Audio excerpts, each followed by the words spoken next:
Everyone, welcome back to our new blog. आज है Thursday और सुबह का लगभग 7 बज चुका है और आज सुबह से ही काफ़ी ज़्यादा गर्मी भी है और दोपहर में तो इतना तेज़ गर्मी होती है कि बाहर देखने का मन भी नहीं होता। लेकिन उससे पहले अभी हम बनाने जा रहे हैं खाना, और खाना बाद में बनाएंगे, पहले बनाएंगे नाश्ता क्योंकि बाबू का स्कूल भी मॉर्निंग हो चुका है। तो यहाँ हम बनाने जा रहे हैं आलू और भिंडी का भुजिया। तो आलू भिंडी का भुजिया इसलिए क्योंकि इसमें आलू भी है और भिंडी भी है, दोनों हम अलग अलग ना बना के एक साथ बनाएंगे। मीडियम साइज़ का आलू है जिसे हम 2 भागों में काटे हैं और इसे हम प्याज और मिर्च के फ़ोरन देके उसे छौंक के और कुछ देर के बाद भिंडी को भी छौंक दिए और उसमें हल्दी और नमक बस इतना ही डाल के धीमी आंचों पे पकाए हैं, जिससे मेरा आलू भी पक चुका है और साथ में भिंडी भी। और अब बनाएंगे हम चना दाल का कढ़ी और चावल और साथ में बनाएंगे साग। तो इस दाल को हम रात को ही भिगो के रखे थे जिससे सुबह अच्छे से फूल जाए। सुबह में इसे 2 पानी से धो के अब हम बनाएंगे इसका पेस्ट।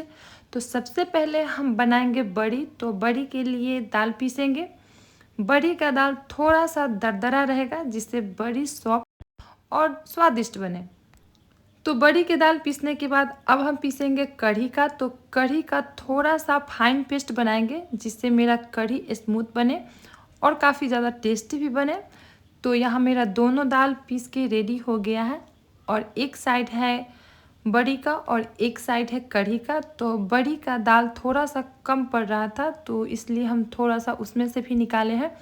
अब हम बड़ी में डालेंगे प्याज, हरी मिर्च और साथ में डालेंगे अजवाइन, हल्दी और थोड़ा सा लाल मिर्च पाउडर और नमक।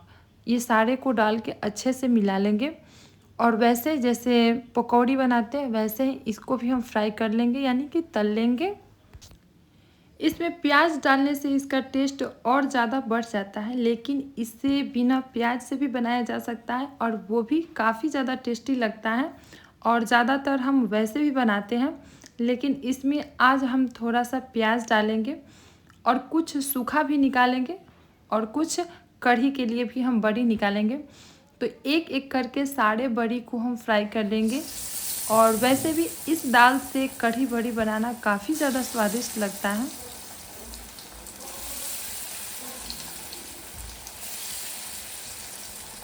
इस तरह से बना हुआ कढ़ी अगर आप लोग खाए होंगे तो टेस्ट पता ही होगा। अगर नहीं खाए हैं तो एक बार ज़रूर ट्राई कीजिएगा, काफ़ी स्वादिष्ट लगता है।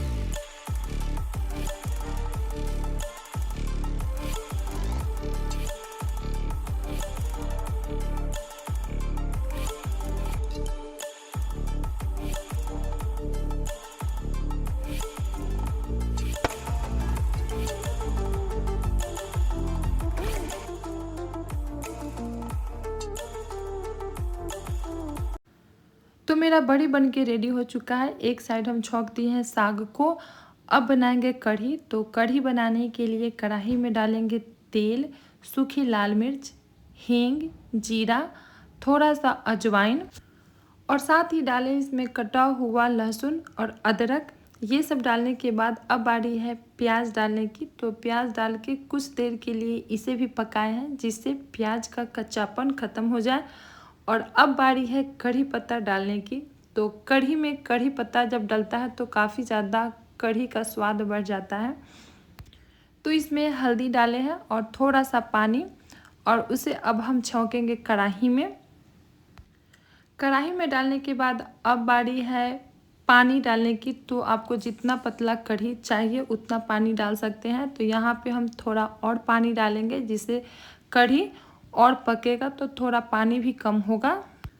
पानी डालने के बाद इसे हम कुछ देर तक पकाएंगे और लास्ट में डालेंगे दही। तो दही हम पहले भी डाल सकते थे लेकिन इसे हम लास्ट में डालेंगे। दही को डालने के बाद इसे भी हम कुछ देर के लिए पकाएंगे और साथ ही डालेंगे इसमें हम नमक। कढ़ी के विषय में ये कहा जाता है कि कढ़ी को आप जितना ही पकाइएगा उतना ही उसका स्वाद और बढ़ के आता है। तो यहाँ पे देख सकते हैं कि मेरा पानी कितना था और अब पक के कितना पर हो गया है। तो कढ़ी मेरा बन के रेडी हो चुका है, लेकिन अभी भी हम बड़ी नहीं डाले हैं, तो उसे हम डालेंगे लास्ट में। तो अब बारी है बड़ी डालने की। तो बड़ी डालने के बाद इसे एक उबाल आने तक और पकाएंगे, और जब उबाल आने लगेगा तो हम गैस को बंद करके डालेंगे धनिया पत्ता। धनिया पत्ता डालने के बाद मेरा कढ़ी बन के रेडी हो चुका है खाने के लिए, और चावल भी बन चुका है और साथ साग भी बन चुका है, कढ़ी भी बन के रेडी है। तो अब कढ़ी, चावल और साग आज का मेरा लंच है। और साथ ही इसी बीच आ गए हैं मशीन को ठीक करने के लिए मैकेनिक। और ये मशीन जब से हम लिए हैं तब से हमेशा ये ख़राब ही रहता है। अभी ठीक होगा, फिर 10 या 15 दिन में ऑटोमेटिक ये ख़राब हो जाएगा, फिर ठीक होगा, फिर ये ख़राब हो जाएगा। तो ये लगभग 1 साल से चल रहा है। तो हो सकता है कि आगे चल के मुझे दूसरा मशीन लेना होगा। तो ये बाद की बात है। तो फिर इसके बाद हम लोग बनाए चाय पिए, उसके बाद अब किचन से फ्री हुए हैं।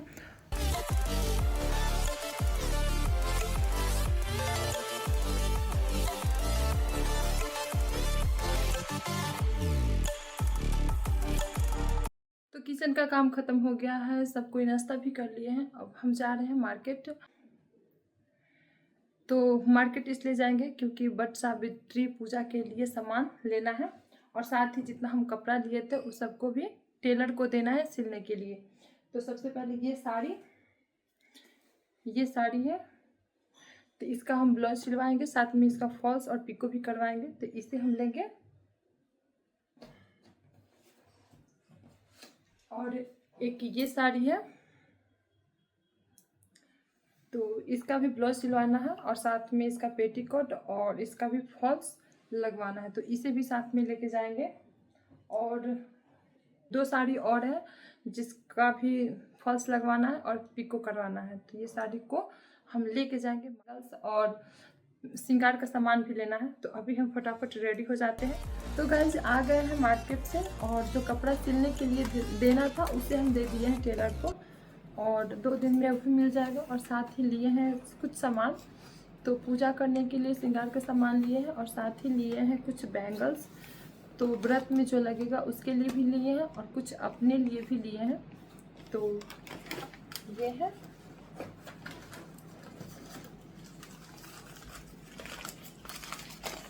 एक ये है,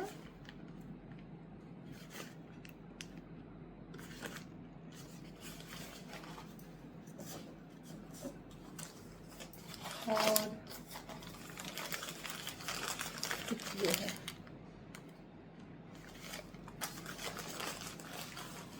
तो दोनों बहुत अच्छे हैं, इसमें से कोई एक मैं पहनूंगी और एक पूजा में चढ़ाऊंगी।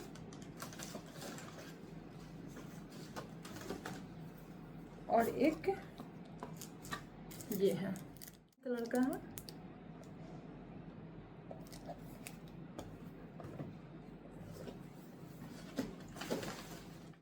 श्रृंगार का सामान, और ये सारा पूजा के लिए है। तो इसे